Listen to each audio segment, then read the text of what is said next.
In India, the professions of chartered accountant, cost accountant, and company secretary are regulated by the provisions of the Chartered Accountants Act 1949, the Cost and Works Accountants Act 1959, and the Company Secretaries Act 1980.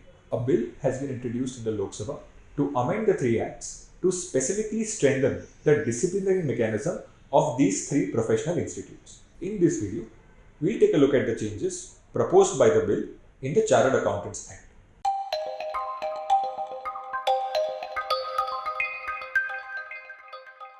The current organizational structure of the Institute of Chartered Accountants of India has the Central Council at the top, which is responsible for its administration. Under it, a disciplinary directorate has been established to investigate matters of professional misconduct. When the directorate receives a complaint, after investigation, the director arrives at a prima facie opinion of the alleged misconduct and refers the matter to either the Board of Discipline or the Disciplinary Committee, depending on the severity of the misconduct, to conduct the inquiry and award punishments. The Board of Discipline comprises 3 members along with the Director of Discipline acting as its secretary. The Disciplinary Committee has 5 members. The bill proposes that the Disciplinary Directorate must also include 2 joint directors.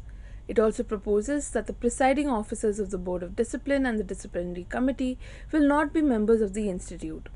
They will be nominated by the central government from a panel of persons prepared by the Council. In the Board of Discipline, instead of the Discipline Director, an officer of the Institute of the rank of Deputy Secretary will function as the Board's Secretary. In addition to this, the central government's nominees to the Board of Discipline and the Disciplinary Committee will also be selected from among the panels of persons prepared by the Council.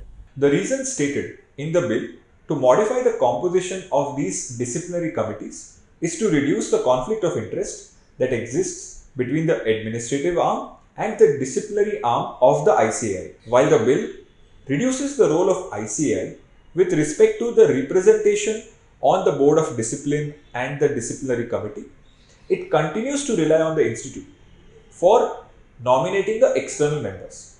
This, in a way, is counter to the objectives of the bill.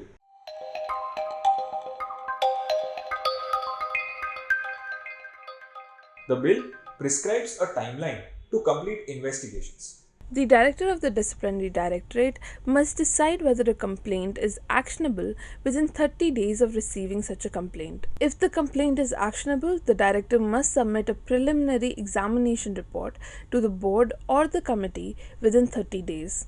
After receiving the preliminary examination report, the Board of Discipline must conclude its inquiry within 90 days. In the case of the Disciplinary Committee, the inquiry must be concluded within 180 days from the receipt of the preliminary examination report.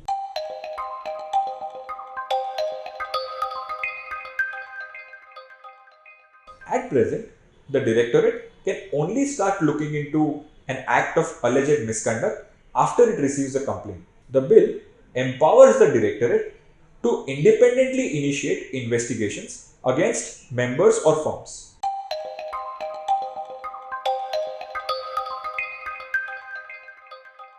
The bill makes disclosure of pending complaints against members of firms to the Council compulsory.